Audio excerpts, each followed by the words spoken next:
2020 ও 2021 গত দুবছরে করোনার দুটো ঢেউ সামলানো ভারতে এবার যেন সংক্রমণের বিস্ফোরণ। উদ্বেগ বাড়িয়ে গত 8 দিনে 6 গুণেরও বেশি সংক্রমণ বাড়ল দেশে। দৈনিক সংক্রমণের রেকর্ড ব্রেকিং হাই জাম্প। ভারতে একদিনে 55% বৃদ্ধি পেল সংক্রমণ। 4 গুণেরও বেশি বাড়ল দৈনিক মৃত্যু। উদ্বেগ বাড়ছে পশ্চিমবঙ্গেও। একদিনে বাংলায় করোনা আক্রান্তের সংখ্যা 14,000 পেরিয়ে গেল, যা মঙ্গলবার ছিল 10,000-এর দোরগোড়ায়, তাই বুধবার 14,000 ছাড়িয়ে গেল, অর্থাৎ একদিনে 5,000-এরও বেশি। ভয়ঙ্কর পরিস্থিতি। পশ্চিমবঙ্গে সংক্রমণের হারও বেড়ে 23% ছাড়িয়ে গিয়েছে। কলকাতাতেও লাফিয়ে লাফিয়ে বাড়ছে করোনা।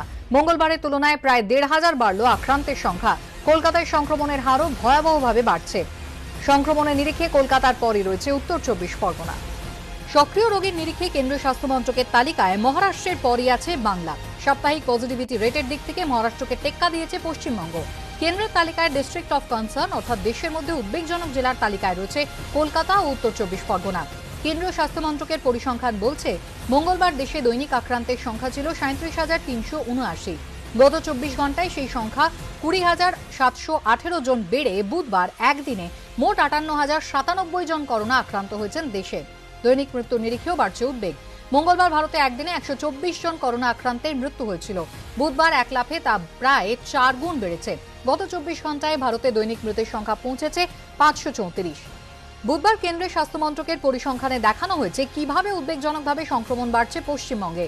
মঙ্গলবার রাজ্যে দৈনিক করোনা আক্রান্তের সংখ্যা এক লাফে পৌঁছে গিয়েছে 10,000-এর দোরগোড়ায়। কেন্দ্রীয় পরিসংখ্যান বলছে, দৈনিক অ্যাক্টিভ কেসের দিক থেকে মহারাষ্ট্রের পরই আছে বাংলা।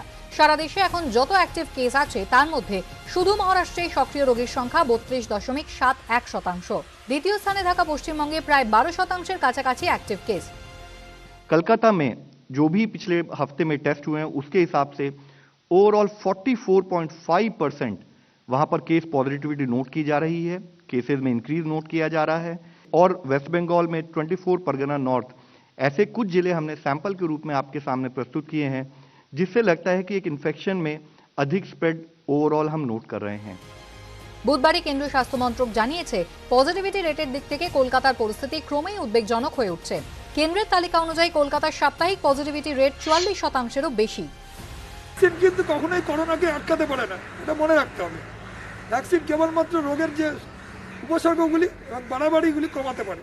সুতরাং ভ্যাকসিন নিয়ে কেউ যদি মনে করেন যে করোনা হবে না, সেটা কিন্তু মিথ্যা। চরিত্রই হচ্ছে সতত পরিবর্তনশীল এবং ক্রমাগত মিউটেশন করে মানবদেহের সঙ্গে খাপ খাইয়ে নিতে পারে। এই IHU ভ্যারিয়েন্ট, যেটা ফ্রান্সে পাওয়া গেছে, 46টি মিউটেশন হয়েছে এবং সেটা কিনা ওমিক্রনের থেকেও বেশি। উদ্বেগ বাড়াচ্ছে ওমিক্রনও। কেন্দ্রীয় স্বাস্থ্য মন্ত্রকের পরিসংখ্যান অনুযায়ী দেশে বুধবার পর্যন্ত ওমিক্রন আক্রান্তের সংখ্যা 2,135। গত 24 ঘন্টায় 243 জন আক্রান্ত হয়েছেন। মহারাষ্ট্রে সব থেকে বেশি 653 জন আক্রান্ত। দিল্লিতে ওমিক্রন আক্রান্তের সংখ্যা 464। 20 জন ওমিক্রন আক্রান্তের হদিশ মিলেছে পশ্চিমবঙ্গে। America institute of health metrics and ইভলিউশনের ডিরেক্টর ক্রিস্টোফার মারের দাবি, জানুয়ারি শেষে বা ফেব্রুয়ারি মাসের প্রথম দিকে ভারতে সংক্রমণ শিখরে পৌঁছতে পারে। মারের আশঙ্কা, করোনার ডেল্টা তরঙ্গের ক্ষেত্রে ভারতে যত সংক্রমণ দেখা গিয়েছিল সেই ছবি ফিরতে পারে ওমিক্রন আবহে। এই পরিস্থিতিতে মাস্ক পরা, ভিড় এড়ানো, দূরত্ব বিধি মানার মতো কোভিড বিধিগুলি মেনে চলার পরামর্শ দিচ্ছেন চিকিৎসকরা, না হলে সমূহ বিপদ। বর্তমানে কলকাতার মাথায় যে কাঁটার মুকুটটা ঝুলছে সেটা হলো the highest positivity rate in the whole country. কিন্তু আমরা নিজেদের অসাবধানতা, নিজেদের ক্যালাসনেস নিয়ে এমন করলাম যে ক্রিসমাসের আশেপাশের সময় থেকে আমরা এটাকে হাত পাখা দিয়ে বাড়ালাম। যেখানে RT-PCR করছে তারা অনায়াসে 50% + পজিটিভিটি পায়। করোনা আবহে স্থগিত করে দেওয়া হলো 27তম কলকাতা চলচ্চিত্র উৎসব। আগামী 7ই জানুয়ারি থেকে চলচ্চিত্র উৎসব শুরু হওয়ার কথা ছিল। চলচ্চিত্র উৎসব আয়োজক কমিটির প্রধান রাজ চক্রবর্তী দ্বিতীয়বার করোনা আক্রান্ত হয়েছেন। করোনা পজিটিভ আয়োজক কমিটির সদস্য পরমব্রত চট্টোপাধ্যায়। এই পরিস্থিতিতে স্থগিত রাখা হলো চলচ্চিত্র উৎসব। সবাই মিলে ডিসিশন নেওয়া হয়েছে যে মুখ্যমন্ত্রী ছিলেন, সেখানে চিফ সেক্রেটারি, আমাদের প্রিন্সিপাল সেক্রেটারি INC এর, এবং আমাদের director of festival Mitra Chatterjee sir ছিলেন, পরমব্রত, অরিন্দম শীল, আমি ছিলাম, গৌতম ঘোষ। সবাই মিলে একটা ডিসিশন নিলাম যে যেহেতু যেভাবে স্প্রেড করছে কোভিড, এবং সেক্ষেত্রে যারা সিনেমা দেখতে আসবে হলে এবং যারা ওয়ার্ল্ড সিনেমা ভালোবাসে, ওরকম প্রচুর বয়স্ক মানুষজনও আছে, সেক্ষেত্রে রিস্ক নেওয়াটা ঠিক হবে না। এবং যদি অনেকে ভয়ের চোটে হয়তো সিনেমা হলে আসতেই পারলো না, যাদের জন্য সিনেমা, তারা যদি সিনেমা দেখতে আসতে নাই পারে, তাহলে এখন কিছুদিনের জন্য স্টপ করা হোক। যখন নর্মাল হবে তখন দেখা যাবে। তো এই কারণেই আমরা ইনিশিয়ালি এটাকে আপাতত স্টপ করেছি আর কি। এদিকে কলকাতায় কন্টেনমেন্ট জোনের সংখ্যা 25 থেকে বাড়িয়ে 48 করা হয়েছে। এই করোনা আবহেই 4টি পুরসভায় ভোট হবে, তবে তার আগে পুরো ভোটের জন্য নিযুক্ত 17 জন পর্যবেক্ষকের মধ্যে 5 জন করোনা আক্রান্ত হয়েছেন বলে রাজ্য নির্বাচন কমিশন সূত্রে খবর। রাজ্যে যখন দুরন্ত গতিতে করোনা আক্রান্তের সংখ্যা বেড়েই চলেছে, তখন উদ্বেগ বাড়ছে আরও একটি বিষয়। ভ্যাকসিনের ডাবল ডোজ নেওয়ার পরও করোনা আক্রান্ত হচ্ছেন অনেকেই।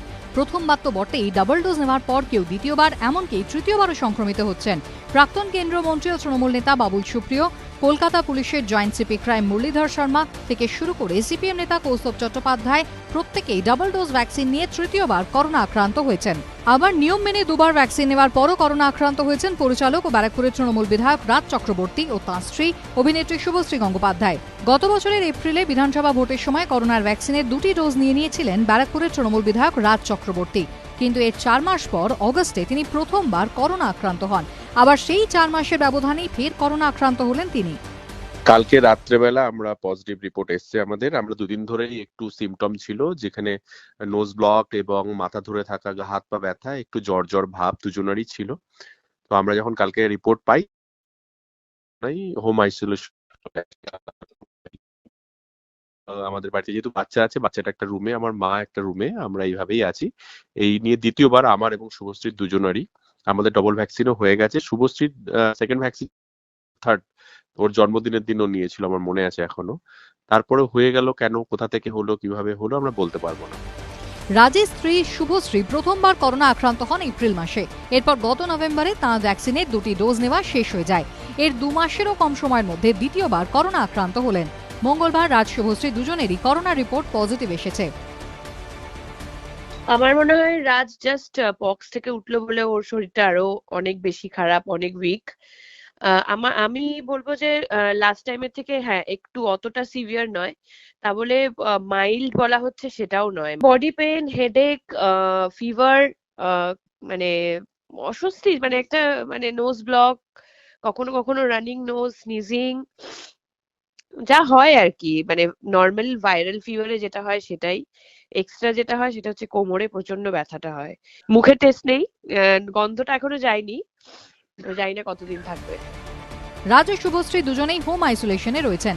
শারীরিক অসুস্থতা বা অস্বস্তি তো আছেই, কিন্তু তারকা এই দম্পতির সবচেয়ে বড় আক্ষেপ, বাড়িতে থেকেও ছেলে ইউভানের সঙ্গে সময় কাটাতে পারছেন না।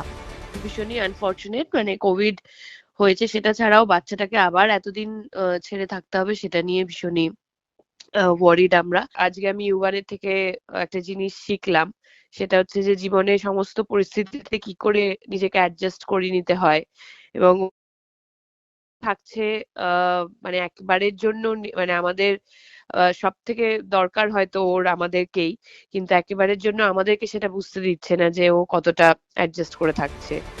মঙ্গলবারই ফেসবুক পোস্ট করে দ্বিতীয়বার করোনা পজিটিভ হওয়ার কথা জানিয়েছেন কবিশ্রী জাতক। প্রথমবার হয়েছিলাম মনে পড়ছে, পুজো ছিল তখন, অক্টোবর 2020। তারপর নিয়ম মেনে প্রতিষেধকের 2টি টিকাই নিয়েছি, দীর্ঘদিন সুস্থ থেকেছি। তারপর অস্বীকার করব না, গত বছরের শেষ দিকে, মানে এই কদিন আগেই আবার স্বাভাবিক জীবনে ফিরতে শুরু করেছিলাম।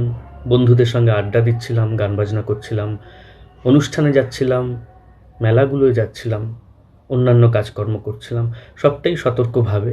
কিন্তু তা সত্ত্বেও কোথা থেকে এই সংক্রমণ আবার আমাকে গ্রাস করলো ঠিক জানি না। এপ্রিল মাসে ভ্যাকসিনের প্রথম ডোজ নেওয়ার 2 দিনের মধ্যেই করোনা আক্রান্ত হয়েছিলেন অভিনেতা কৌশিক সেনের স্ত্রী অভিনেত্রী রেশমি সেন। 4 মাস পর অগস্টে নেন দ্বিতীয় ডোজ। আরও 4 মাস কাটতে না কাটতেই ফের ভাইরাস থাবা বসিয়েছে তাঁর শরীরে। প্রথম ডোজটা নেবার প্রায় 2 দিনের মধ্যে কোভিড পজিটিভ ধরা পড়ে। অগস্টে আমাদের সেকেন্ড ডোজ হয়ে যায়, অগস্টের গোড়ার দিকে। তারপরেও আমি এবারে দ্বিতীয়বার কোভিড পজিটিভ হলাম, এবং যতটা মনে হচ্ছিল যে এবারে হয়তো ততটা বাড়াবাড়ি রকমের কিছু হবে না, কিন্তু আমার বেশ বাড়াবাড়ি রকমেরই হয়েছে। কারণ আমার খুব জ্বরও আসছে, খুব ঠান্ডা লেগেছে, সর্দি, কাশিও হচ্ছে ভীষণ। ভ্যাকসিন দেওয়া মানে কৃত্রিমভাবে অ্যান্টিবডিটা তৈরি হলো, অর্থাৎ কোভিড আর ছুঁতে পারবে না। ডক্টর অজয় সরকারের কাছে আমার প্রশ্ন যে এ তো মহাভারতের অনুষঙ্গে বলা যায় যে কবচ কুণ্ডল ভেবেছিল লোকে যে পেয়ে গেছি, কিন্তু শেষ পর্যন্ত দেখা যাচ্ছে সেটা অজয় হতে পারছে না, সেটা সমস্যা হচ্ছে, তা সত্ত্বেও কোভিড হচ্ছে। আপনার নিজের এটা নিয়ে কি অ্যানালিসিস ডক্টর সরকার?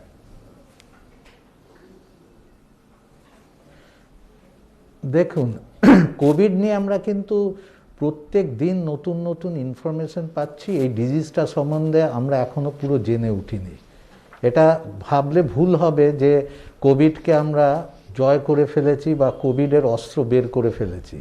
সেকেন্ড, ভ্যাকসিন নিয়ে আমাদের ধারণা ছিল যে ভ্যাকসিন দিলেই কিন্তু আমরা আর কোভিড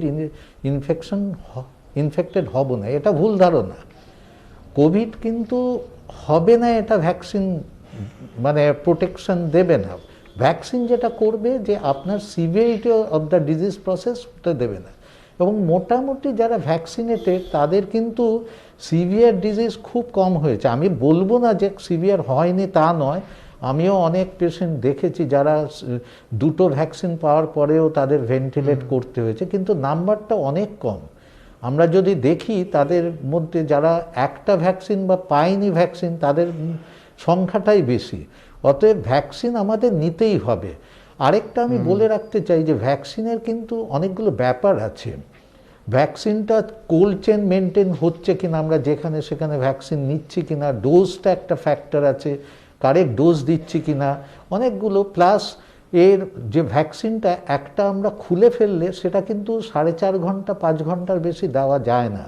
আমরা সেই ভ্যাকসিনটা হয়তো অনেকক্ষণ খোলা অবস্থায় রেখে দিয়েছি, সেটা ডিসকার্ড করিনি। ফোর্থ, যেটা আমরা কিন্তু জানি ইনফ্লুয়েঞ্জাতে আমাদের ভ্যাকসিন প্রত্যেক বছর ক্যারেক্টার চেঞ্জ করতে হচ্ছে ভ্যাকসিনের, কেননা ভাইরাসটা ক্যারেক্টার চেঞ্জ করলে ভ্যাকসিনেরও নেচারটা চেঞ্জ করতে হবে, তার অ্যান্টিজেনিক ক্যারেক্টার। আমরা কিন্তু সেই যে ভ্যাকসিনটা শুরু হয়েছে সেটাই এখনো দিয়ে চলেছি।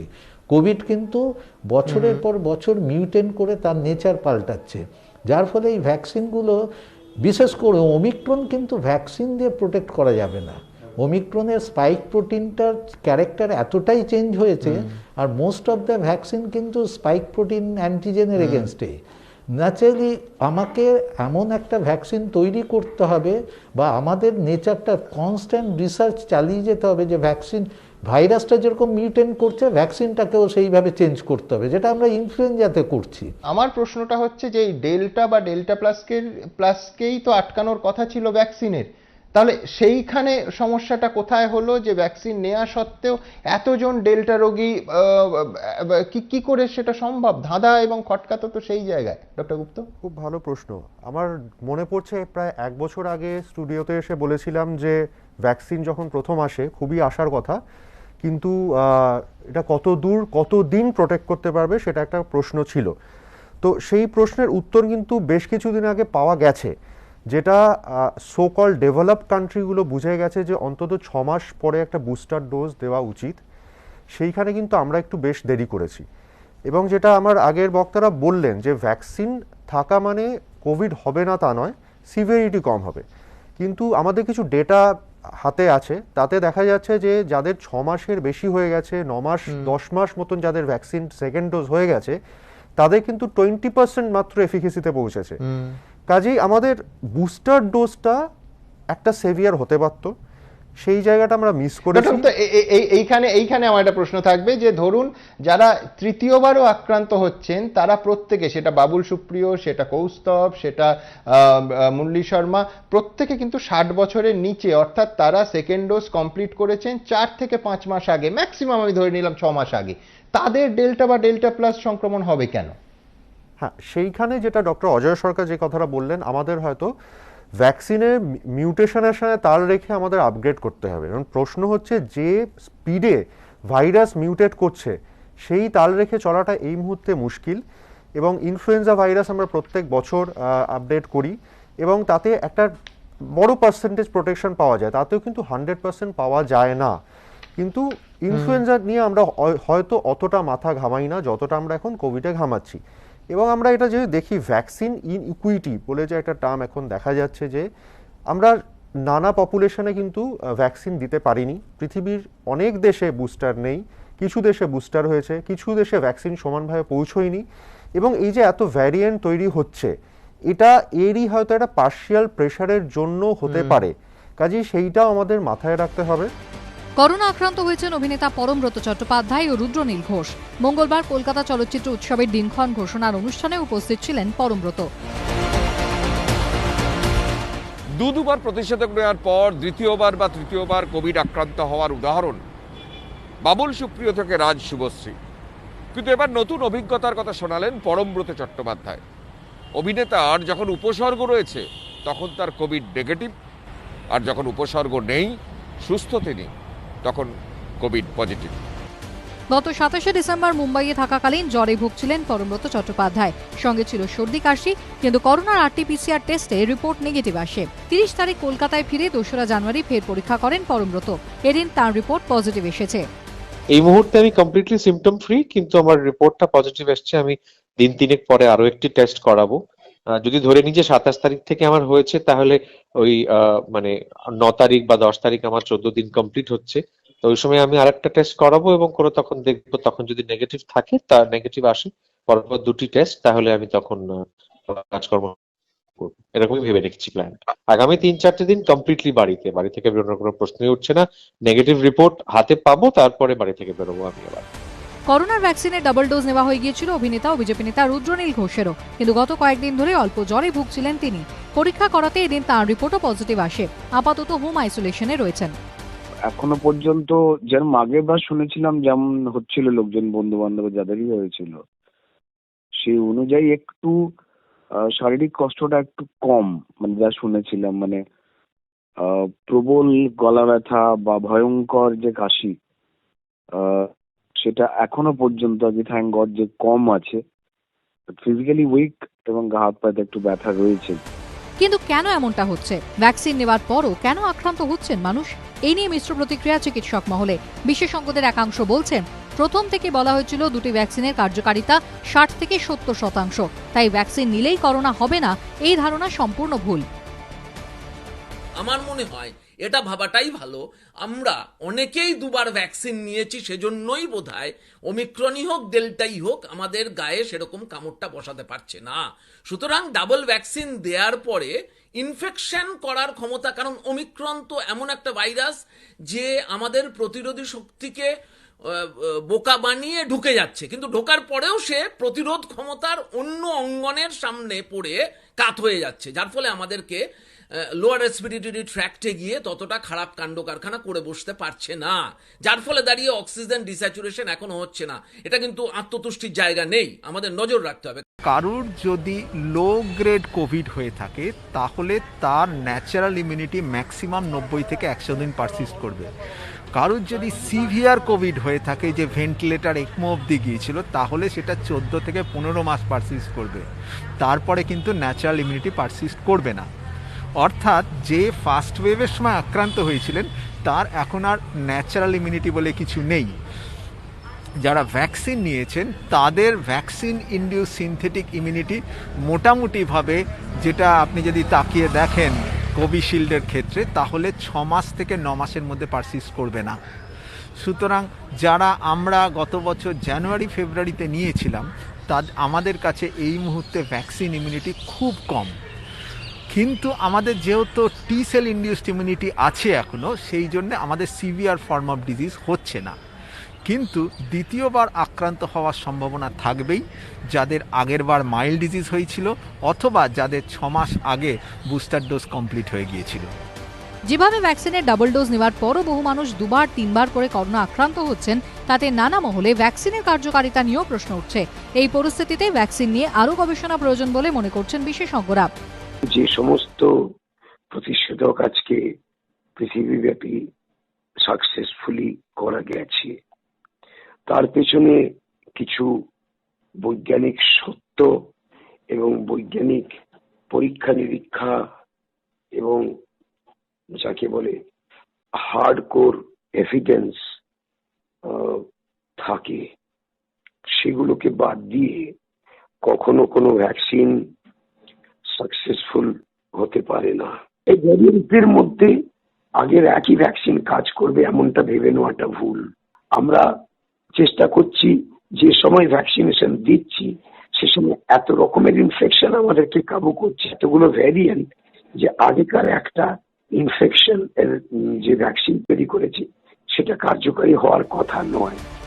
এই পরিস্থিতিতে সংক্রমণ এড়াতে মাস্ক পরা, সামাজিক দূরত্ব বিধি রক্ষার মতো বেসিক করোনা বিধিগুলির ওপরে জোর দিতে বলছে কলকাতা পুরসভা।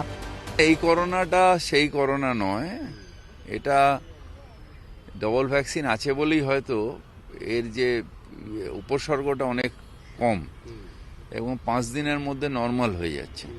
হ্যাঁ, আর বেশিরভাগই মানুষের উপসর্গহীন, একটু সর্দি হচ্ছে বা ঠান্ডা লাগছে, টেস্ট করালে দেখা যাচ্ছে করোনা পজিটিভ পাওয়া যাচ্ছে। এটা অ্যাটলান্টাতেও এটা নিয়ে বলা হয়েছে যে এটা করোনা না ফ্লু, এটার মধ্যে একটা ডিবেট আছে। কিন্তু যাই হোক, আমাদের একটু সাবধানে থাকতে হবে, মাস্ক পরে থাকতে হবে। ভ্যাকসিনের 2টি ডোজ নেওয়ার পর করোনা আক্রান্ত হয়েছেন প্রাক্তন ক্রিকেটার ও বিজেপি বিধায়ক অশোক দিন্দা। বুধবার করোনা আক্রান্ত হয়েছেন অভিনেত্রী মিমি চক্রবর্তী। করোনা আক্রান্ত হয়েছেন অভিনেতা ও ঘাটালের তৃণমূল সাংসদ দেব ও তাঁর বন্ধু অভিনেত্রী রুক্মিণী মৈত্র। উত্তর 24 পরগনা নিউ ব্যারাকপুরে প্রশাসনের তরফে সেফ হোম ফিট চালু করা হয়েছে। আর যে 16 জন সেখানে আইসোলেশনে রয়েছেন তাদের প্রত্যেকেরই ভ্যাকসিনের ডাবল ডোজ নেওয়া হয়ে গিয়েছে। দুশ্চিন্তার শেষ অবশ্য এখানেই নয়। ওমিক্রন উদ্বেগের মধ্যেই হদিশ মিলল করোনার এক নতুন প্রজাতির। এবার বিজ্ঞানীদের চিন্তা বাড়াচ্ছে ফ্রান্সের IHU variant. Alpha, beta, gamma, ডেল্টার পর ইতিমধ্যেই ভয়ঙ্করভাবে ছড়াতে শুরু করেছে করোনার ওমিক্রন ভ্যারিয়েন্ট, যার সংক্রমণ ছড়ানোর ক্ষমতা ডেল্টার থেকে অনেক গুণ বেশি বলে দাবি চিকিৎসকদের। কিন্তু তাকে ঠেকানোর রাস্তা খুঁজে বের করার আগেই ফ্রান্সের মেডিটেরেনি ইনফেকশন ইউনিভার্সিটি হসপিটাল ইনস্টিটিউটের গবেষকরা করোনার আরও একটি নতুন ভ্যারিয়েন্টের হদিশ পেলেন, যার সংক্রামক ক্ষমতা ওমিক্রনের থেকেও বেশি বলে গবেষকদের দাবি। এই ভ্যারিয়েন্টটি হল B1640.2। প্রতিষ্ঠানের নাম অনুযায়ী গবেষকরা এই ভ্যারিয়েন্টের নাম দিয়েছেন IHU। ওমিক্রনের পর আরও এক নতুন প্রজাতির হদিশ মিলল ফ্রান্সে।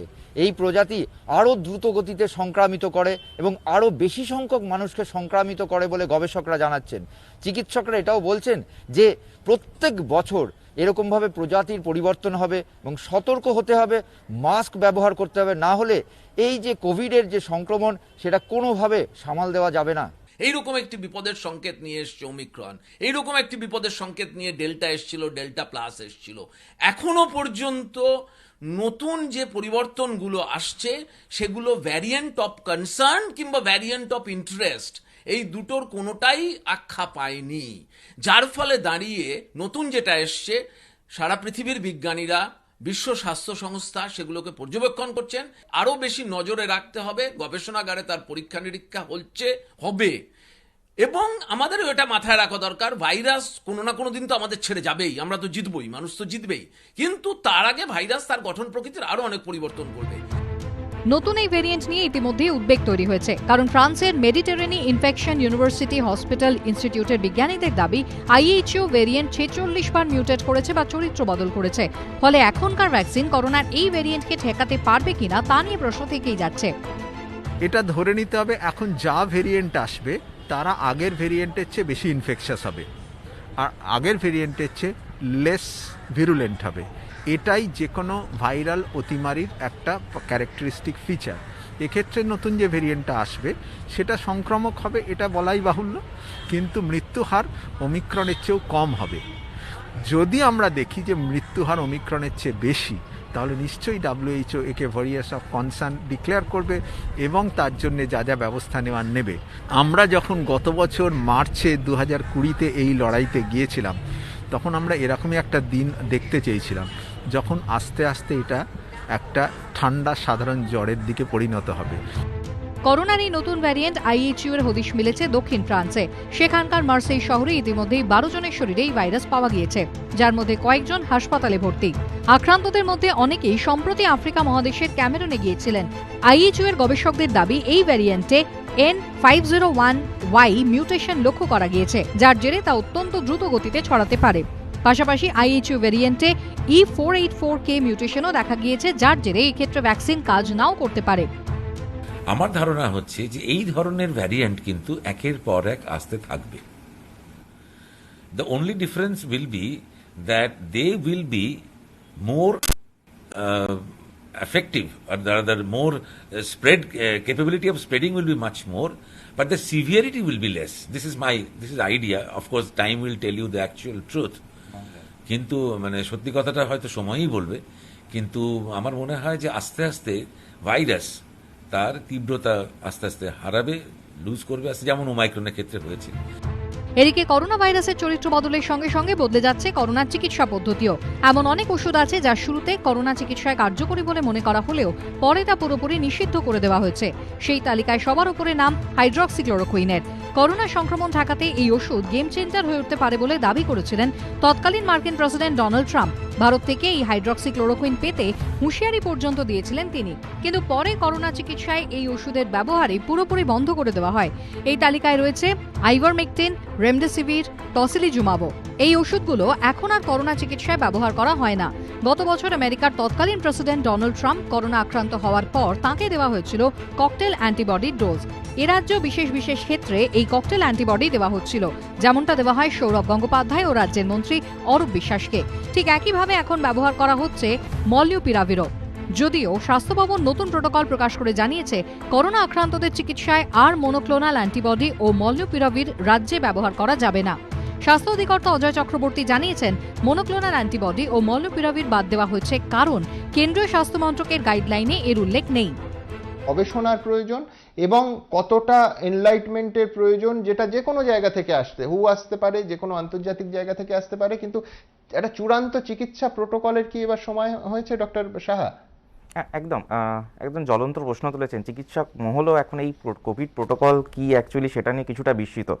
আমরা যদি ফার্স্ট ওয়েভ থেকে শুরু করি, আমরা এত ওষুধ নতুন দেখেছেন। এইচসিকিউ নিয়ে তখন হাহাকার পড়ে গেছিলো, ভিটামিন সি, জিঙ্ক এগুলো পাওয়া যাচ্ছে না। সেকেন্ড ওয়েভ যখন এলো, আইভারমেকটিন পাওয়া যাচ্ছে না, আইভারমেকটিন এটা অমিল হয়ে যাচ্ছে। আরও নতুন কত সব ওষুধ সেইগুলো অ্যাড অন হচ্ছে।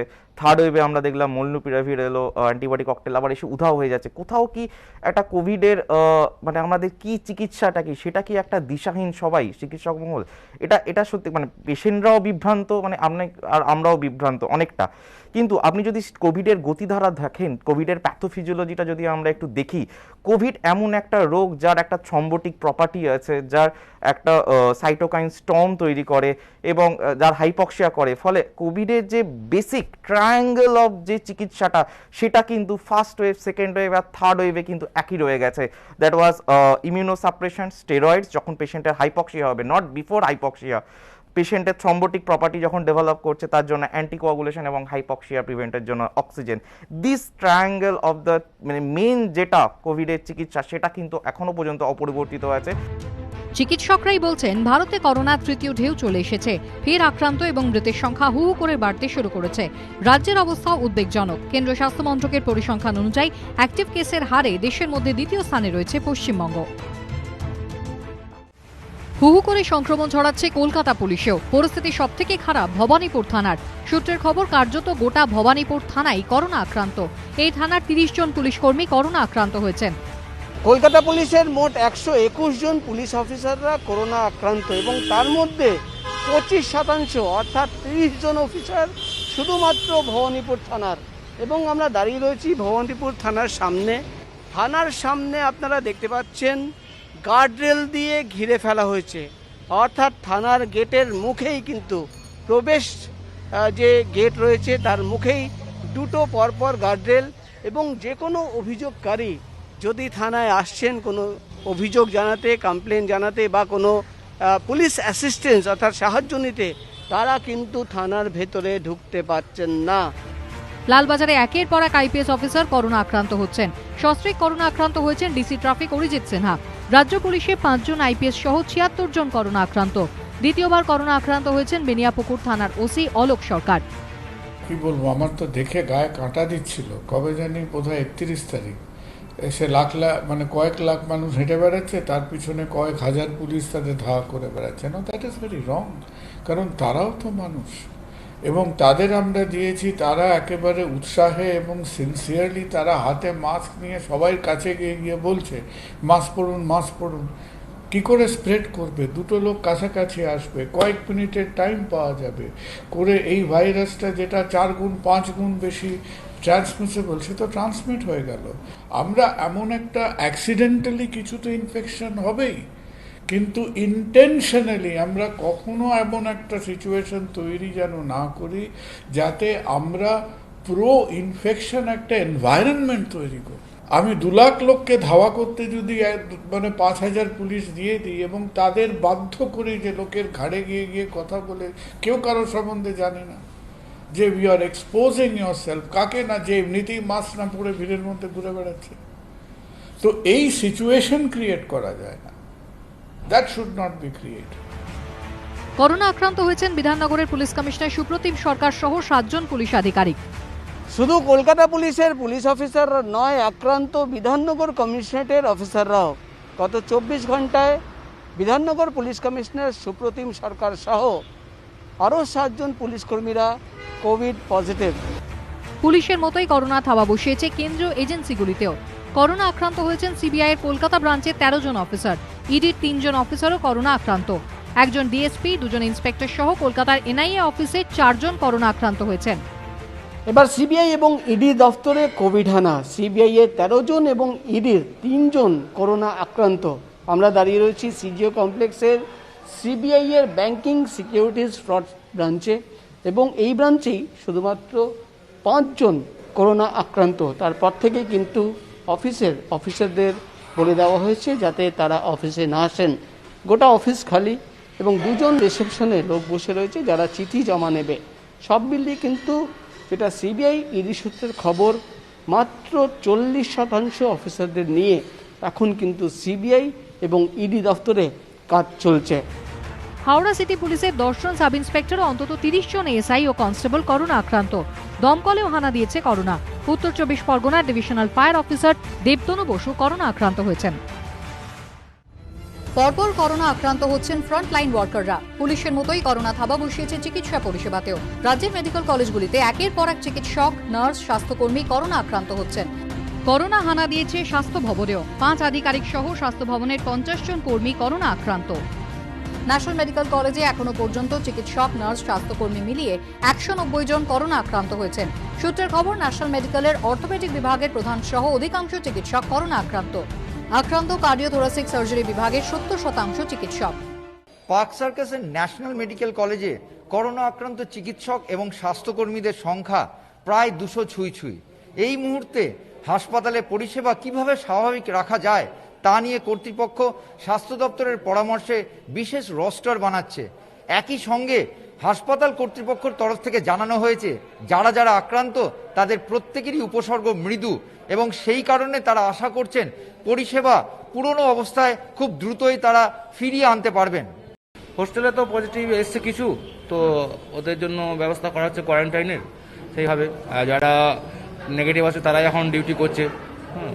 সার্ভিস তো প্রভাবিত একটু হবে, কিছু করার নেই। ডাক্তাররা পজিটিভ হচ্ছে, কিন্তু তাও চালাতে হবে, কারণ পেশেন্টদের পরিষেবা দেওয়াটাই আমাদের লক্ষ্য মেন। কলকাতা মেডিকেল কলেজে এখনো পর্যন্ত চিকিৎসক, নার্স, স্বাস্থ্যকর্মী মিলিয়ে 250-র বেশি সংক্রমিত হয়েছেন। এই অবস্থায় হস্টেলের ভেতর আইসোলেশন রুম ও চিকিৎসা পরিষেবা দেওয়ার জন্য অধ্যক্ষের কাছে আবেদন করেছেন পড়ুয়া ও জুনিয়র চিকিৎসকরা।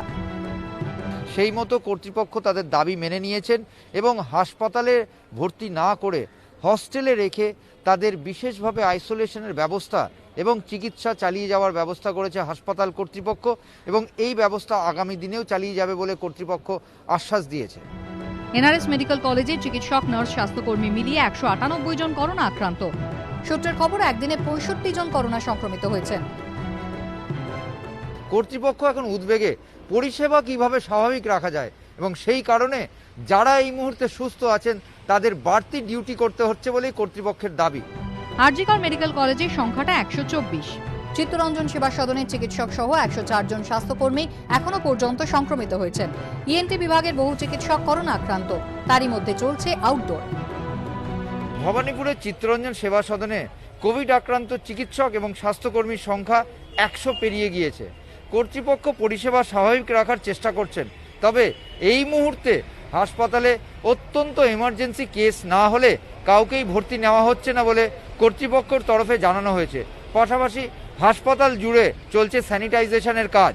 সত্যি হাসপাতাল সামলানোটা এখন খুবই চ্যালেঞ্জিং টাস্ক হয়ে গেছে, তো আমরা যেভাবে করছি সেটা হচ্ছে আমরা ডক্টরসদের, জুনিয়র ডক্টরসদের আমরা 3 ভাগে ভাগ করে দিয়েছি, গ্রুপ করে ABC।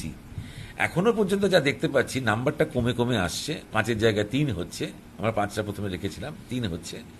এবং আমরা এখন যেটা ইন দ্য মিন টাইম যে স্টেপটা নিয়েছি সেটা হচ্ছে RKS মিটিং করে, যেটা হচ্ছে যে আমরা শুধুমাত্র এমার্জেন্সি যে পেশেন্টগুলো যারা কিনা আসছে, ইভেন ওপিডিতেও যারা আসে, ওপিডি খোলা আছে, ওপিডিতে যারা আসে তাদের আমরা স্ক্রিন করে নিচ্ছি। স্ক্রিন করে যাদের ধরো ইমিডিয়েটলি দেখা দরকার আছে, ধরুন নিয়ার ডেট, মানে যাদের ডেট কাছে এসে গেছে, যাদের এক্ষুনি ডেলিভারি করা দরকার, বা কোনো কমপ্লিকেশন ডেভেলপ করলো বা ব্লিডিং হলো এটসেট্রা, তাদের আমরা আউটডোর থেকেই আমরা ধরে নিচ্ছি। National institute of cholera and enteric diseases বা নাইসেডের অধিকর্তা শান্তা দত্ত সহ 12 জন এখনো অবধি করোনা আক্রান্ত হয়েছেন। উত্তরবঙ্গ মেডিকেল কলেজ হাসপাতালের 28 জন ডাক্তারি পড়ুয়া, 7 জন নার্স ও 2 জন স্বাস্থ্যকর্মী করোনা আক্রান্ত। মুর্শিদাবাদ মেডিকেল কলেজের 6 চিকিৎসক সহ 15 জন স্বাস্থ্যকর্মী করোনা আক্রান্ত। হাওড়া জেলা স্বাস্থ্য দপ্তর সূত্রে খবর, উপমুখ্য স্বাস্থ্য আধিকারিক শতরূপা বসু সহ এখনো পর্যন্ত 112 জন স্বাস্থ্যকর্মী করোনা আক্রান্ত। করোনা আক্রান্ত TL জয়সওয়াল হাসপাতালের সুপার কেয়া চট্টোপাধ্যায়। স্বাস্থ্যকর্মী এবং আধিকারিক যারা আছেন কাজ করছেন, তাদের মধ্যে বেশ কিছু মানুষ আক্রান্ত হয়েছেন। যারা আক্রান্ত হয়েছেন তারা কাজে আসছেন না। জলপাইগুড়ি সদর হাসপাতালের ডেপুটি সুপার অনির্বাণ ঘোষাল ও 5 জন নার্স করোনা আক্রান্ত। পরিস্থিতি সামাল দিতে 32 জন অস্থায়ী নার্স নিয়োগ করা হচ্ছে। এছাড়াও নতুন করে অস্থায়ী সাফাই কর্মী নিয়োগেরও সিদ্ধান্ত নিয়েছে হাসপাতাল কর্তৃপক্ষ। নদিয়ার JNM হাসপাতাল ও মেডিকেল কলেজের 6 চিকিৎসক, 5 জন নার্স ও 19 জন মেডিকেল পড়ুয়া করোনা আক্রান্ত। দীঘা স্টেট জেনারেল হাসপাতালের 1 জন চিকিৎসক ও 3 জন স্বাস্থ্যকর্মী করোনা আক্রান্ত হয়েছেন। সামগ্রিকভাবে যতটা বাড়ছে ঠিক ততটাই পুলিশ এবং চিকিৎসক, নার্স, স্বাস্থ্যকর্মীদের মধ্যেও এটা এসে পড়েছে।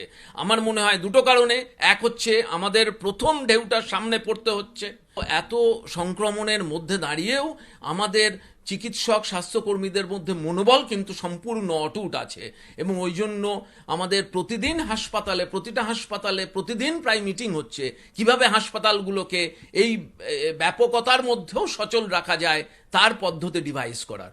যে হাসপাতালগুলোতে চিকিৎসকের সংখ্যা কম, সেই হাসপাতালগুলো সবচেয়ে বেশি এফেক্টেড হবে যে পরিষেবা দেওয়ার ক্ষেত্রে, বিশেষ করে জেলা হাসপাতালগুলো বা ছোট যে মেডিকেল কলেজগুলো রয়েছে, পেরিফেরাল যে মেডিকেল কলেজগুলো রয়েছে, যেখানে জুনিয়র ডাক্তারদের সংখ্যাটাও যথেষ্ট কম, সেটাতে মানে যথেষ্ট তার প্রভাব পড়বে, চিকিৎসা দেওয়ার ক্ষেত্রে প্রভাব পড়বে। বেসরকারি হাসপাতালেও দ্রুত গতিতে সংক্রমণ ছড়াতে শুরু করেছে। আমরি হাসপাতালে 20, আরএনটেগর হাসপাতালে 15 জন এবং CMRI-তে 15 জন চিকিৎসক ও স্বাস্থ্যকর্মী করোনা আক্রান্ত হয়েছেন বলে সূত্রের খবর। SBI পার্ক স্ট্রিটের জীবনদীপ ভবনের IFB ব্রাঞ্চের কর্মী সংখ্যা 50, তাদের মধ্যে 32 জনই করোনা পজিটিভ। SBI ম্যাগনাম হাউসের 50 জন কর্মীর মধ্যে 35 জন করোনা আক্রান্ত। বন্ধ করা হয়েছে অফিস। জওহরলাল নেহেরু রোডে SBI এর শ্রীবৃদ্ধি ভবন শাখার 25 জন কর্মী করোনা আক্রান্ত। বুধবার জীবাণুমুক্ত করা হয় অফিস। তবে পরিস্থিতি এত ভয়ঙ্কর হয়ে ওঠা সত্ত্বেও এখনো অনেকেরই হুঁশ ফিরছে না। বাজার হোক বা রাস্তাঘাট, মাস্ক ছাড়াই ঘুরছেন অনেকে। এই পরিস্থিতিতে নজরদারি চালাতে বুধবার সকালে বর্ধমানে পথে নামল পুলিশ প্রশাসন।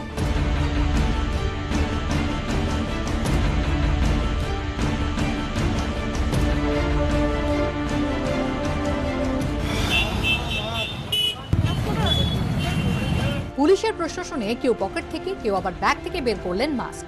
কারো কাছে মাস্ক না থাকায় রুমাল বের করে জড়িয়ে নিলেন মুখে নাকে। মাস্ক না পরায় গ্রেফতার করা হলো 22 জনকে।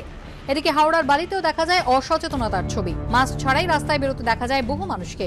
এদিন সকালে অভিযান চালিয়ে প্রায় 50 জনকে পাকড়াও করে পুলিশ। চলন্ত বাস থেকে পাকড়াও করা হয় বেশ কয়েকজনকে।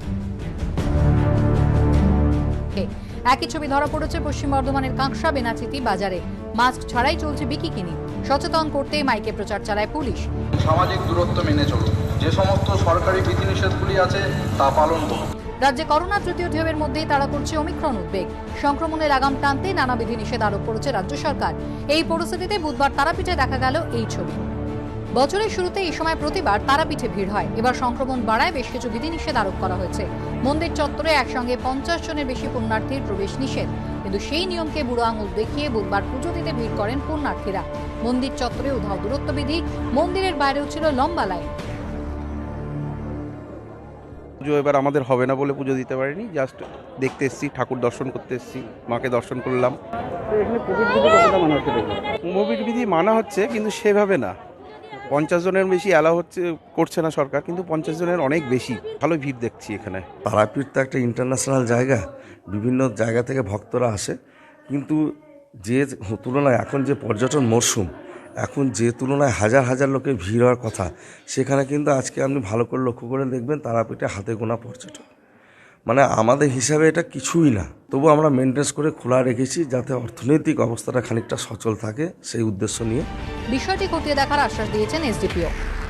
মানে দেখছি, ওটা আমি ওসিকে বলছি, দেখে নিচ্ছি কেন এরকম, এটা হওয়ার কথা নয়, এটা কালকে মিটিং এটাই ডিসাইড হয়েছে। সব মিলিয়ে করোনা পরিস্থিতি ভয়াবহ। দ্বিতীয় ওয়েভের দৈনিক সংক্রমণের শিখরকে 8 দিনেই ছাপিয়ে গিয়েছে কলকাতার দৈনিক সংক্রমণ। এই অবস্থায় আক্রান্তদের প্রয়োজনে খাবারের ব্যবস্থা করছে কলকাতা পুরসভা। যাদের প্রয়োজন নেই তাদের জন্য পাঠানো হচ্ছে ফলের ঝুড়ি। এছাড়াও সব করোনা আক্রান্তদের আরোগ্য কামনা করে মমতা বন্দ্যোপাধ্যায়ের ছবি দিয়ে দেওয়া হচ্ছে চিঠি। বিভিন্ন বড় থেকে এগুলি পাঠানো হবে। আমাদের মুখ্যমন্ত্রী যারা আক্রান্ত হয়েছেন কোভিডে তাদের এই বার্তা দিচ্ছেন, আরোগ্য কামনা করছেন এবং বলছেন যে সরকার তোমার পাশে আছে। আমাদের বোরোর আন্ডারে 7টা ওয়ার্ড আছে। এই 7টা ওয়ার্ডে যারা করোনা আক্রান্ত হচ্ছেন, সুস্থ হয়ে বাড়িতে আসছেন, তাদের আমরা এই ফলের ঝুড়ি মুখ্যমন্ত্রীর নির্দেশ অনুযায়ী এবং কলকাতা কর্পোরেশনের যারা আমাদের সিনিয়র আছেন, যে কমিটি, যারা মেয়র পরিষদদের, তাদের নির্দেশ মতো আমরা এটা পাঠাবো তাদের বাড়িতে, সাথে মুখ্যমন্ত্রীর একটা শুভেচ্ছা পত্র যাবে। আমার বোরোতে যেমন গতকাল হয়েছে প্রায় 100-র কাছাকাছি, প্রতিদিন গড়ে ধরে রাখুন 80 থেকে 100। কলকাতা পুরসভার অন্দরেও লাফিয়ে লাফিয়ে বাড়ছে করোনা আক্রান্তের সংখ্যা। শপথ গ্রহণ অনুষ্ঠানের পর থেকে বড় চেয়ারম্যান, মেয়র পরিষদ, বেশ কয়েকজন কাউন্সিলর, সস্ত্রীক পুর কমিশনার, মেয়রের ওএসডি, মেয়রের ঘরের 2 জন কর্মী এবং পুর নগরোন্নয়ন দপ্তরের সচিব খলিল আহমেদ করোনা আক্রান্ত হয়েছেন। এছাড়াও কলকাতা পুরসভার অন্তত 200 জন কর্মী করোনা আক্রান্ত। এই অবস্থায় পুরসভার স্বাস্থ্য উপদেষ্টা করা হয়েছে তৃণমূল সাংসদ শান্তনু সেনকে। করোনা রুখতে বিভিন্ন এলাকাকে কন্টেনমেন্ট জোন করেছে কলকাতা পুরসভা। এছাড়াও কলকাতা পুরসভার তরফে বিভিন্ন বাজারে করোনা নিয়ে মানুষকে সচেতন করে মাইকে প্রচার করা হচ্ছে। রাজ্যের পাশাপাশি দেশেও লাফিয়ে বাড়ছে করোনা সংক্রমণ। মঙ্গলবারের তুলনায় বুধবার দেশে 1 লাফে 55% বেড়েছে দৈনিক সংক্রমণ। 4 গুণেরও বেশি বাড়ল দৈনিক মৃত্যুর সংখ্যা। এই অবস্থায় করোনা আক্রান্ত যাদের কম উপসর্গ রয়েছে তাদের হোম আইসোলেশনের নিয়ম বদল করল স্বাস্থ্য মন্ত্রক। হোম আইসোলেশনের সময়সীমা 14 দিনের থেকে কমিয়ে 7 দিন করা হয়েছে। সেক্ষেত্রে রিপোর্ট পজিটিভ আসার পর 7 দিন আইসোলেশনে থাকতে হবে। এর মধ্যে টানা 3 দিন জ্বর না এলে 7 দিনেই আইসোলেশন শেষ হয়ে যাবে। উপসর্গহীন এবং মৃদু উপসর্গে থাকা কোভিড আক্রান্তদের জন্য হোম আইসোলেশনের গাইডলাইনে 14 দিনের কোয়ারেন্টাইন থেকে সেটা কমে 10 হয়েছিল এবং 10 থেকে কমে এবার সেটা হলো 7 দিন।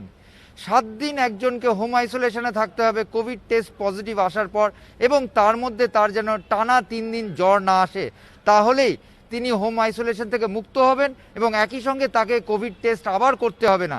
তার সংস্পর্শে যারা আসবেন তাদেরও কোনোভাবে কোভিড টেস্ট দরকার নেই বলে নতুন গাইডলাইনে কেন্দ্রীয় স্বাস্থ্য মন্ত্রক জানিয়েছে। আমার মনে হয় যেটা ধরে নেওয়া হচ্ছে যে এই যে কারেন্ট যে ইনফেকশনগুলো হচ্ছে সবকটাই হচ্ছে omicron, which is relatively milder in its severity.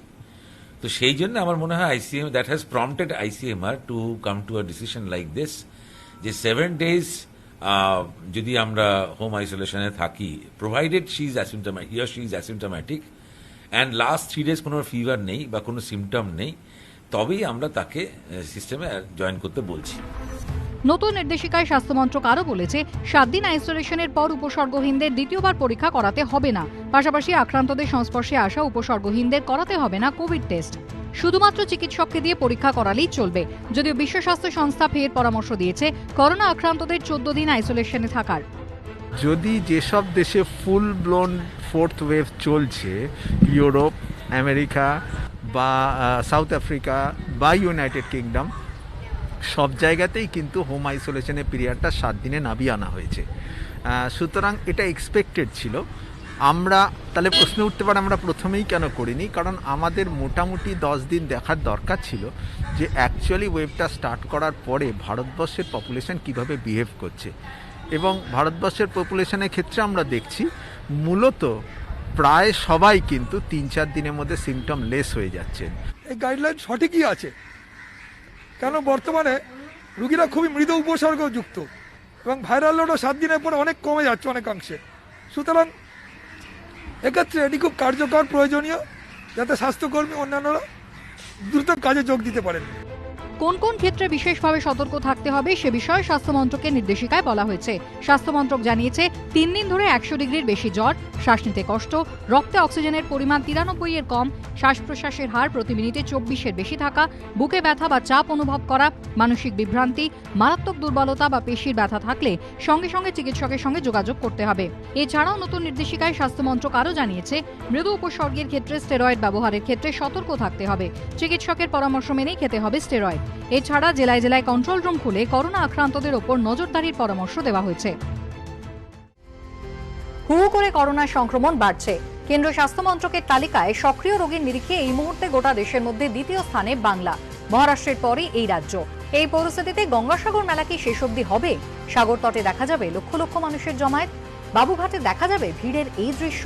এখনো পর্যন্ত যা সিদ্ধান্ত হয়েছে সেই অনুযায়ী রাজ্য সরকারের তত্ত্বাবধানে গঙ্গাসাগর মেলা হচ্ছে, কিন্তু করোনা পরিস্থিতি ভয়ঙ্কর হয়ে ওঠায় গঙ্গাসাগর মেলা বন্ধ রাখার আর্জি জানিয়ে কলকাতা হাইকোর্টে মামলা দায়ের হয়েছে। বুধবার সেই মামলায় তাৎপর্যপূর্ণভাবে কলকাতা হাইকোর্ট বলল, রাজ্য সরকার মনে করলে গঙ্গাসাগর মেলা বন্ধ করতেই পারে, এ ব্যাপারে তারা তাদের অবস্থান জানাক। এদিন কলকাতা হাইকোর্টে মামলাকারীর তরফে বলা হয়, যেভাবে সংক্রমণ ছড়াচ্ছে তাতে এখন মেলা হলে স্বাস্থ্য ব্যবস্থা ভেঙে পড়বে, অর্ধেক পুলিশই সাগরে মোতায়েন থাকবেন, তারা সংক্রমিত হলে রাজ্যের আইন শৃঙ্খলাও ভেঙে পড়বে। বেশিরভাগ পুণ্যার্থী কলকাতা হয়ে সাগরে যান, ফলে কলকাতার অবস্থা আরও খারাপ হতে পারে। এরপর বিচারপতি রাজ্য সরকারের উদ্দেশ্যে প্রশ্ন করেন, মেলার জন্য আপনারা কি ব্যবস্থা করেছেন, কত পুণ্যার্থী আসবেন বলে আপনারা আশা করছেন? রাজ্য সরকারের তরফে জানানো হয়, গতবার 8 লক্ষ মানুষ এসেছিলেন, এবার এখন থেকেই আসতে শুরু করেছেন পুণ্যার্থীরা। ওমিক্রন পরিস্থিতি নিয়ে রাজ্যের তরফে আদালতে বলা হয়, এটা ঠিক যে ওমিক্রন বেশি সংক্রামক, কিন্তু গুরুতর অসুস্থ হওয়ার সম্ভাবনা অনেক কমেছে। এই প্রেক্ষাপটে গঙ্গাসাগর মামলায় যুক্ত ওয়েস্ট বেঙ্গল ডক্টরস ফোরামের পক্ষ থেকে বলা হয়, রাজ্য সরকার ওমিক্রনের কথা বলছে, রাজ্যের দাবি ওমিক্রনে গুরুতর অসুস্থ হওয়ার সম্ভাবনা কম, কিন্তু ডেল্টা কি চলে গেছে? ডেল্টা এখনো আছে, যেটা অনেক বেশি প্রাণঘাতী। 400-র কাছাকাছি চিকিৎসক সংক্রমিত, এরপর তো চিকিৎসা ব্যবস্থাটাই ভেঙে পড়বে। এরপর রাজ্য সরকার যুক্তি দেয় যে গতবার যখন মেলাকে কেন্দ্র করে হাইকোর্টে মামলা হয়েছিল তখন ভ্যাকসিনেশন প্রক্রিয়াই শুরু হয়নি, শর্ত সাপেক্ষে মেলার অনুমতি দিয়েছিল আদালত। বিচারপতি বলেন, গতবারের পরিস্থিতি অন্যরকম ছিল, এবার সংক্রমণ বৃদ্ধির হার দেখেছেন, মানুষকে সুরক্ষিত রাখার দায়িত্ব রাজ্য সরকারের। রাজ্য মনে করলে মেলা বন্ধ করতেই পারে, কারণ মানুষের স্বাস্থ্য সবার আগে। একথা বলার পরে বিচারপতি প্রশ্ন করেন, আপনারা কি করতে চান, মেলা বন্ধ করতে চান নাকি অন্য কোনো পরিকল্পনা আছে? সিদ্ধান্ত নিয়ে বৃহস্পতিবার জানান। বিচারপতি বলেন, স্নানের মাধ্যমে ড্রপলেট ছড়ালে সংক্রমণ আরও বাড়বে কিনা সেটাও সিদ্ধান্ত গ্রহণের সময় বিবেচনায় রাখতে হবে। তাৎপর্যপূর্ণভাবে গঙ্গাসাগর মামলা নিয়ে বিচারপতি বলেন, মানুষের স্বাস্থ্য এবং বৃহত্তর স্বার্থের কথা মাথায় রেখে রাজ্য সরকার সিদ্ধান্ত নেবে বলে আদালত আশাবাদী। রাজ্য সরকারের দুটোই দৃষ্টি রাখতে হয়। এক হচ্ছে যে মানুষের বিপদের যে আশঙ্কা, করোনা, ওমিক্রন ইত্যাদি কারণে। দুই হচ্ছে মেলাকে কেন্দ্র করে মানুষের আবেগ,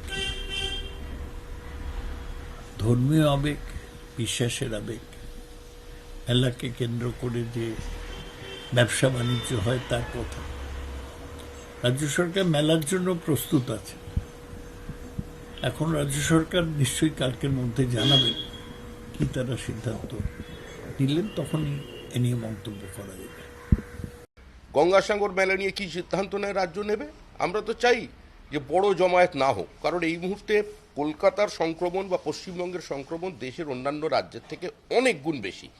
তো সেই জায়গায় বাইরের রাজ্যের মানুষকেও এ রাজ্যে এনে সংক্রমিত করে আবার তাদের ভিন্ন স্টেটে পাঠিয়ে দিয়ে সেখানকার মানুষগুলোকে বিপদে ফেলার আমার মনে হয় না খুব একটা সমীচীন হবে। সিদ্ধান্ত মহামান্য আদালত নেবে যখন কোর্টে মামলা গেছে, এবং তারপর রাজ্য সরকার তাদের অবস্থান স্পষ্ট করবে। রাজ্য সরকারের মুখ্যমন্ত্রী গঙ্গাসাগর ভ্রমণ করেছেন, মহন্তর আশীর্বাদ নিয়েছেন, 30 লক্ষ লোক উদাত্ত আহ্বান জানিয়েছেন তারা যেন দলে দলে সবাই গঙ্গাসাগরে আসে। 30 লক্ষ লোক হোক আর 10 লক্ষ লোক হোক, এমনি গঙ্গাসাগর মেলায় এবারে মানুষ খুব একটা আসবেন না, মানুষ সচেতন, কিন্তু মুখ্যমন্ত্রী কি সচেতন? এদিকে কোভিড যেভাবে বাড়ছে তাতে যে কোনো রকম জমায়েত এড়িয়ে চলার জন্য বারবার সতর্ক করছেন চিকিৎসকরা। গঙ্গাসাগর মেলার ক্ষেত্রেও স্ট্রং মিটিগেশন পলিসি অ্যাপ্লাই করতে হবে, এবং যারা অ্যাডমিনিস্ট্রেশনে রয়েছেন তারা নিশ্চয়ই লজিস্টিক্স অ্যাঙ্গেল থেকে জিনিসটা দেখবেন। আপাতত বৃহস্পতিবার রাজ্য সরকার হাইকোর্টে কি জানায় সেটাই দেখার বিষয়। এদিকে গঙ্গাসাগরের মতোই পুরভোট বর্তমান পরিস্থিতিতে হওয়া উচিত কিনা সেই প্রশ্ন নানা মহলে উঠছে, তবে তাতে পুরভোটের প্রচার থেমেনি।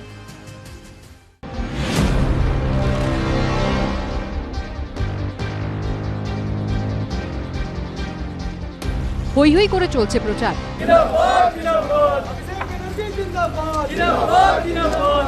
উঠেছে স্লোগানের ধুম।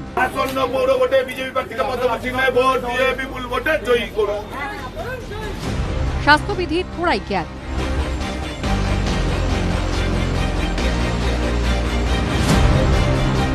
এই ছবি দেখে কে বলবে করোনা তৃতীয় ঢেউ আছড়ে পড়েছে বাংলায়, দাবানলের গতিতে ছড়াচ্ছে সংক্রমণ। এই পরিস্থিতিতে আসন্ন 4 পুরসভার ভোটে বাড়ি বাড়ি প্রচারের সময় প্রার্থী সহ 5 জনের বেশি থাকতে পারবেন না বলে নির্দেশ দিয়েছে রাজ্য নির্বাচন কমিশন। কিন্তু মনোনয়নই হোক বা প্রচার পর্ব, স্বাস্থ্যবিধির তোয়াক্কা করছেন না অনেকেই।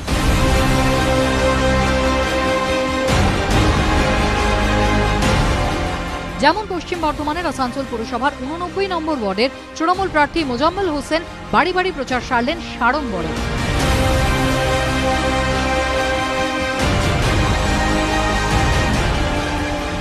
20-25 জন চললেন প্রার্থীর সঙ্গে। সবার মুখে মাস্কও ছিল না, দূরত্ববিধিও উধাও। সবাইকে বলছি সোশ্যাল মেনটেন্স করে চলো, গ্যাপিং রাখো, সব মানে ভালোবাসে তাই জন্য সব জড়ো হয়ে গেছে। পাড়ার লোক আছে, আমার সিরিফ 5 জন আছে। সরকারি পরিসংখ্যান বলছে মঙ্গলবার পশ্চিম বর্ধমানে নতুন করে করোনায় আক্রান্ত হয়েছেন 348 জন। আর এই অবস্থায় প্রচারে ভিড় জুটলেও কাউকে কি বাড়ি ফিরতে বলেছিলেন তৃণমূল প্রার্থী? কমিশনের বিধির কথা কি তিনি জানতেন না? শাসক দলের প্রার্থী মুখে কুলু পাঁটলেও জেলা তৃণমূল সভাপতি কিন্তু অন্য কথা বলছেন। সবাইকে বলেছি যে ভাই 2-3 জন মিলে বেরো, বাড়ি বাড়ি প্রচার করো, কোনো মিটিং মিছিল বড় দরকার নেই। আমি যখন বেরোচ্ছি আমার সাথে হয়তো একটা লোক আছে, এবার মানুষ দেখে পিছনে পিছনে ভিড় লাগাচ্ছে, সেগুলো আমরা কন্ট্রোল করার চেষ্টা করছি। এই প্রসঙ্গে অনেকে 2013 সালে মুকুল রায়ের এই মন্তব্যের প্রসঙ্গ টেনে আনছেন। পঞ্চায়েত ভোটের আগেই সেই মন্তব্য করেছিলেন তৃণমূলের তৎকালীন সর্বভারতীয় সাধারণ সম্পাদক। 30শে মার্চ 2013 তৃণমূলের তৎকালীন সর্বভারতীয় সাধারণ সম্পাদক মুকুল রায়, তিনি দলের তরফে, ব্যক্তিগতভাবে মুকুল রায় নয়, এবং তখন সোডিয়াম পটাশিয়ামের কোনো সমস্যাও হতো না, দলের তরফে মুকুল রায় একটি সাংবাদিক সম্মেলন করেন। ঠিক ভোটের মুখে ঠিক কি বলেছিলেন মুকুল রায় আপনাদের দেখাবো, তারপর স্নেহাশিসদার কাছে প্রশ্নে আসবো। দেখবো কি বলেছিলেন মুকুল রায় 30শে মার্চ 2013। দেখুন।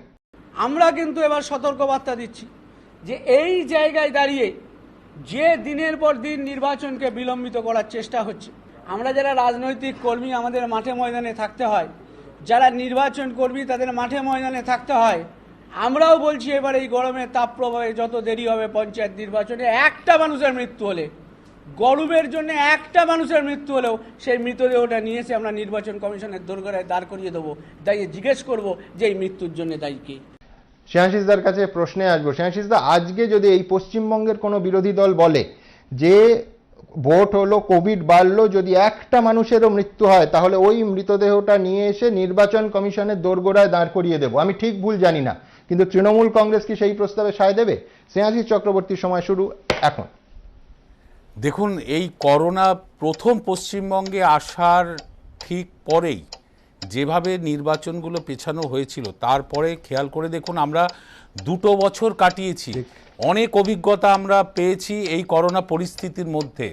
আমরা যেমন নির্বাচন কমিশন এই নির্বাচন ঘোষণা করেছে, বিধিনিষেধ আরোপ করেছে, সেই বিধিনিষেধগুলো মেনে আমরা এবং বিরোধী দল সকলে যদি মেনে চলি, নির্বাচন করাটা ভীষণ জরুরি। কারণ গণতান্ত্রিক ব্যবস্থায় নির্বাচিত বোর্ড, বিধানসভা নির্বাচনের আগে, স্নেহাশিসদা আপনাকে আমি বাড়তি সময় দেবো, বিধানসভা নির্বাচনের আগে কোন রাজনৈতিক দল মেনে চলেছেন? আপনি আমায় একটা ফুটেজ দেখান যে একজন প্রার্থী যাচ্ছে, তার সঙ্গে 4 জন বা 5 জন প্রচারে আসছেন। এ হয়নি। বাইক মিছিল হয়েছে, বড় র্যালি হয়েছে, জনসভা হয়েছে। আপনি এক্ষুনি বলবেন যে কেন্দ্রে যারা শাসক বিজেপি করেছে, অবশ্যই করেছে, তৃণমূল কংগ্রেসও করেছে। আজকে 2 বছরে আমরা কি দেখলাম? এই করোনা পরিস্থিতির মধ্যে দেশের অর্থনীতি, ব্যবসা বাণিজ্য, মানুষের জীবন জীবিকা প্রশ্নটাও কিন্তু সামনে এসে দাঁড়িয়েছে আমাদের। এটা মনে রাখতে হবে যে যেমন আমরা করোনা মোকাবিলার জন্য আমাদের রাজ্য সরকার বেড বাড়িয়েছে, কত বেড বাড়িয়েছে, অক্সিজেন প্ল্যান্ট তৈরি করেছে, পাইপলাইন অক্সিজেন করেছে, এগুলোও যেমন আমরা রেডি আছি, তেমনি মানুষের জীবন জীবিকাকে আমরা অস্বীকার করতে পারি না, গণতান্ত্রিক নির্বাচনে বোর্ড তৈরিটাকে অস্বীকার করতে পারি না। আমি এটাই মানে অবাক হচ্ছিলাম যে 213 ভোটে জেতার পর মাত্র 6 মাস 6.5 মাস গেছে, সেখানে দাঁড়িয়েও হচ্ছে যে এরকম একটা পপুলিজমের রাজনীতি, সেটা হচ্ছে মানে প্রমোট করতে হচ্ছে আমাদের রাজ্যের সরকারকে এবং শাসক দলকে। এবং ইনফ্যাক্ট সেটাই একটা, আমি বলছি, আমাদের বড় বিপর্যয় নামিয়ে আনছে বারবার। এক্ষেত্রে আমি দেখেছি যে বহু সময় হচ্ছে যে যেটা প্রোঅ্যাক্টিভ রোল নেওয়ার কথা একটা গভর্নমেন্টের, সেখানে রিঅ্যাক্টিভ রোল নিচ্ছে, অর্থাৎ আদালত একটা সিদ্ধান্ত নিচ্ছে, তারপরে সরকার সে পথে যাচ্ছেন।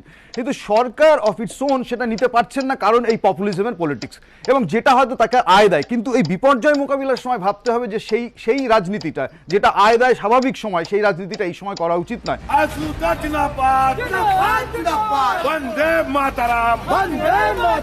তবে এখন পুরভোটের প্রচারে কোভিড বিধি ভঙ্গে শুধু তৃণমূলই অভিযুক্ত নয়, একই দোষে দুষ্ট হওয়ার অভিযোগ উঠেছে বিজেপির বিরুদ্ধেও।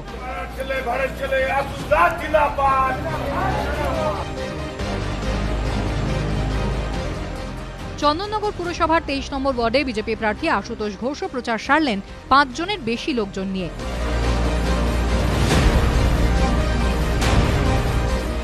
কেউ স্লোগান তুললেন মাস্ক নামিয়ে, কারো মাস্ক নেমে গেল নাকের নিচে।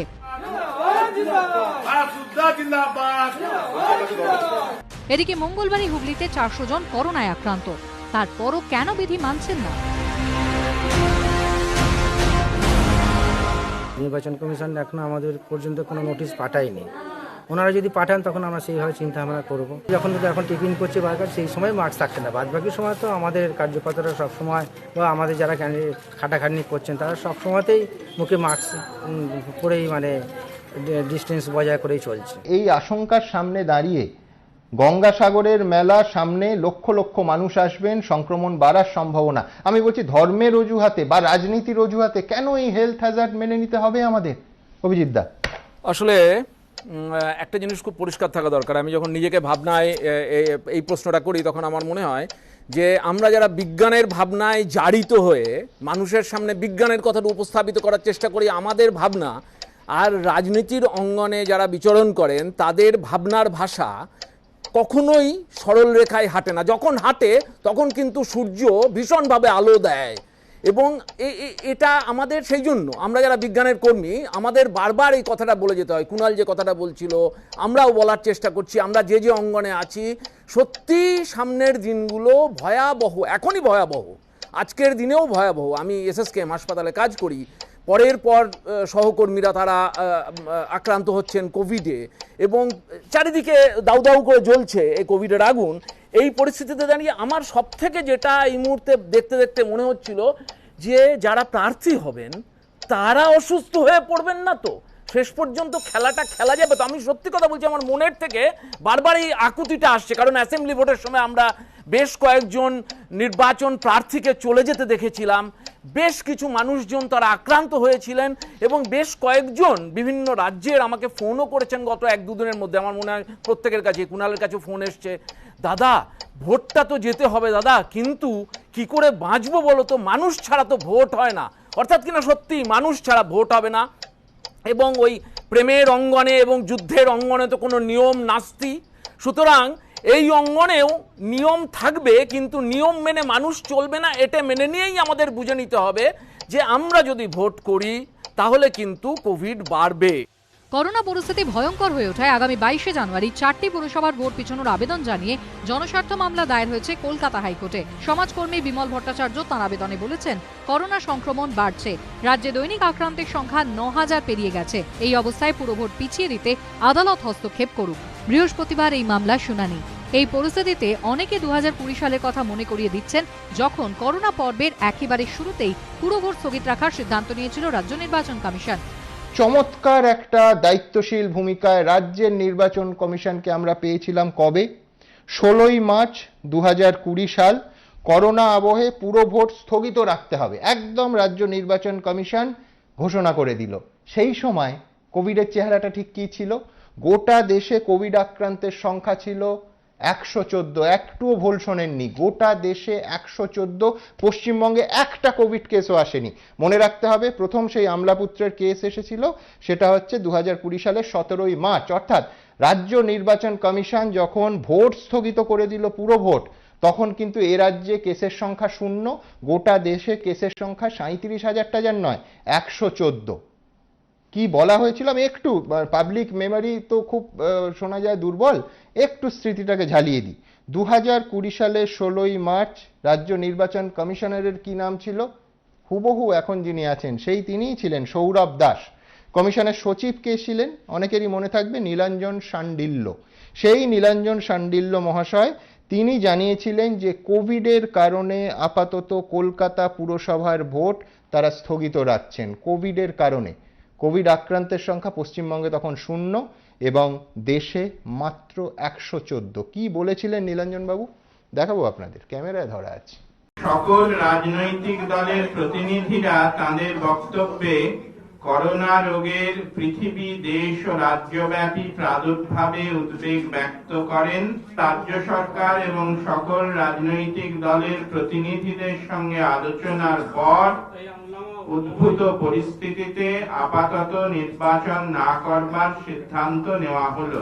আমরা এখন এটাকে পোস্টপোন করেছি depending on the situation of corona virus. Corona বিধি আমাদের দেশে কোনো আলাদা করে মান্যতা নেই। রাজনৈতিক দল, বিশেষ করে যে যেখানে শাসক আছে তাদের বিধিতেই চলতে হয় আমাদের। 2020 সালে সেদিন নির্বাচনটাকে আটকে দিয়েছিলাম, তার কারণ সেদিন আমার রাজনৈতিক পরিস্থিতি লড়াইয়ের মধ্যে ছিল, ফলে করোনাকে সামনে রেখে আমি সেদিন নির্বাচনটাকে স্থগিত করে দিয়েছিলাম। আর আজকে যখন ভয়ঙ্কর চেহারা, তখন করোনাটাকে আমি পাত্তাই দিচ্ছি না। আমি কার্যত মানুষকে মৃত্যুর মুখে ঠেলে দিয়েও নির্বাচনটা করাবো, কারণ বিরোধী শূন্য অবস্থায় আছে, এইভাবে জিততে হবে আমাকে। আমি খুব পরিষ্কার করে বলতে চাই যে সুমনদা, এই যে স্টুডিওতে বিভিন্ন স্টুডিওতে আলোচনা হচ্ছে যে ইলেকশন কমিশন পশ্চিমবঙ্গ পঞ্চায়েত এবং পুরো আইনেই, নির্বাচন আইনেই পরিষ্কার নির্বাচনের দিনক্ষণ ঠিক করার দায়িত্ব হলো রাজ্য সরকারের এখতিয়ারধীন বিষয়। মিউনিসিপ্যাল অ্যাক্টে, মিউনিসিপ্যাল ইলেকশন অ্যাক্টে 36-এর যে সেকশন 36, তাতে খুব পরিষ্কার করে বলা আছে যে রাজ্য সরকারের নির্ধারিত ডেটে কনসালটেশনের উপর ভিত্তি করে স্টেট ইলেকশন কমিশন দিন ঠিক করে। তাহলে মমতা বন্দ্যোপাধ্যায় তো ডিরেক্ট ইলেকশন কমিশনকে বলতে পারে যে ভাই, আমি যখন 2020 সালে যখন কোনো কেস ছিল না, তখন আমি ইলেকশনটাকে আটকে দিয়েছিলাম, আর আজকে যখন মানুষের এত ভয়ঙ্কর একটা চেহারা নিচ্ছে, জেলায় জেলায় চেহারা নিচ্ছে, তখন আমি কেন নির্বাচনটাকে আটকে দিতে পারছি না? একটা কথা স্পষ্টভাবে বলতে চাই, আমি বিশ্বনাথ দার সমালোচনাকে স্বাগত জানাই, সবার সমালোচনাকে স্বাগত জানাই, তারা স্বাভাবিকভাবে সমালোচনা করবেন। কিন্তু সুমন দা, আমি শুধু একটা তথ্য আপনাকে দিই, যে সময় পশ্চিমবঙ্গে ভোট ঘোষণা হচ্ছে সেই 22শে ডিসেম্বর পশ্চিমবঙ্গে কেসের সংখ্যা 534 আর গোটা দেশে 7,495। সেই 22শে ডিসেম্বর আপনি একটু চেক করে নিতে পারেন। এবং এই 7,000 থেকে 4,000, 10,000 আমাদের যে দ্বিতীয় ঢেউটা শেষ হওয়ার পর থেকে এটা কিন্তু মোটামুটি লোয়েস্ট মার্জিনে দেশে অ্যাভারেজে এই নাম্বারটাই ঘোরাফেরা করেছে। অর্থাৎ এটা যে খুব একটা বাড়ার সময়, বৃদ্ধির সময়, সে সময় নয় যে টাইমে ঘোষণার কথা আমি আপনাকে বলছি। আর সেই সময় আপনি যদি দেখেন, মানে যে সময়ের কথা বলা, মানে আমরা গত 2020-র কথা আপনি বলছেন, এবং আমরা বিধানসভা নির্বাচনের কথা বলছি, দুটোর মধ্যে একটা তফাৎ আছে। বিধানসভা নির্বাচনে কিন্তু আমরা ভোট স্থগিত করে দিতে বলিনি, কারণ আমরা বলেছিলাম 3টে দফাকে মার্চ করে একটাই করা হোক, কারণ আমরা জানি ভোট প্রসেস অলরেডি চালু হয়ে গেছে। কি বলেছে ইস্যু নয়, তোমরাই তৃণমূলই তো বলছে যে রাজ্য নির্বাচন কমিশনের সিদ্ধান্ত আমরা কিচ্ছু জানি না। এত কিছুর পরেও নিজের বেলায় একদম আঁটিছুটি, যে না আমরা খুব ঠিক, আগে ভোট ঠিক হয়েছিল, তখন তো এত মানুষ সংক্রমিত ছিল না, আরে তখন ছিল না তো এখন হয়েছে, তাহলে কেন হয়েছে? তাহলে মাঝখানে এই সমস্ত ইভেন্টগুলো, আর যদি সেই ইভেন্টের জন্য হয়ে থাকে তাহলে এখন ভোট কেন বন্ধ করা যাবে না? সুতরাং এর কোনো সদুত্তর কেউ দিতে পারবেন না। আমার প্রশ্নটা হলো যে এর পরেও আমরা যখন দেখছি কেউ বাজনা নিয়ে যাচ্ছেন, কেন জিতবো, এখানে কে মানুষ, কে কি, কিচ্ছু যায় আসে না তাদের, কোনো রাজনৈতিক দল। আমরা যদি আমাদের মাননীয় প্রধানমন্ত্রীকে যদি এই দৃশ্যে দেখি, যে দৃশ্য আমি এখন টেলিভিশনে দেখলাম, তো ভাবা যায় না যে একজন ভারতবর্ষের প্রধানমন্ত্রী তিনি সেইখানে যাচ্ছেন, সেখানে এরকম লক্ষ লক্ষ লোক এবং কোনো সাংসদ, এবং আমি শুনছি এবং বারবার বলছেন যে সরকার নাকি সিদ্ধান্ত নেন খুব দ্রুত। এখানেই আমি একটা আলোচনায় শুনলাম একজন রাজনৈতিক নেতা বললেন যে সরকার খুব দ্রুত সিদ্ধান্ত নেন। হ্যাঁ, অতি অবশ্যই নেন এবং দ্রুত পাল্টান। বর্তমানে করোনা যে গতিতে এগোচ্ছে তাতে যে কোনো ধরনের জমায়েতি পরিস্থিতিকে আরো ভয়ঙ্কর করে তুলতে পারে বলে বারবার সতর্ক করে দিচ্ছেন চিকিৎসকরা। ভোট কিন্তু খুব কন্ট্রোল ওয়েতে করা সম্ভব, যেটা সম্ভব না সেটা হচ্ছে প্রচারটা। আমার মনে হয় স্ট্রিক্টার মিটিগেশন পলিসি ডিউরিং প্রচার ইমপ্লিমেন্ট করতে হবে। ভোটের চেয়েও প্রচারটা বেশি ক্ষতিকারক হতে পারে। রাজনৈতিক নেতারা এবং যারা প্রশাসন চালান তাদের এগুলো বাদ দিয়ে তারা বিচরণ করতে পারেন না, কিন্তু সাধারণ মানুষ এবং আমরা যারা বিজ্ঞানের কথা বলি আমাদের সবসময় আমাদের কথা বলে যেতে হয়। এই কদিন আগামী 4 সপ্তাহ অন্তত আমরা যদি বিচ্ছিন্নতার মধ্যে না থাকি, শারীরিক বিচ্ছিন্নতা এবং মাস্ক পরে না থাকি, তাহলে কিন্তু আরো বড় সমস্যার মধ্যে আমরা পড়তে পারি। করোনা আবহে পুরভোট নিয়ে রাজনীতি অবশ্য তার নিজের গতিতেই এগোচ্ছে। পুরভোটের প্রচারকে ঘিরে কি সংক্রমণ বাড়তে পারে? অনেকে বলছেন যে বাড়তে পারে। সেটা বেশি বেশি বলছে। আমি তো কলকাতা পৌরসভার নির্বাচন দেখলাম, তাতে তার পরের দিনই 19শে ডিসেম্বর পৌর নির্বাচন হল, 20 তারিখ থেকে কোভিড বেড়ে গেছে। সুতরাং নির্বাচন করলেই বিপদ বাড়বে, কিন্তু নিশ্চয়ই আশঙ্কা থাকে যে কিছু বিপদ হতে পারে। নির্বাচন বন্ধ করবে কিনা সেই সিদ্ধান্ত নির্বাচন কমিশনকে নিতে হবে। আমরা রাজনৈতিক দল হিসেবে বন্ধ হোক এই আওয়াজ তুলতে চাই না। তার কারণ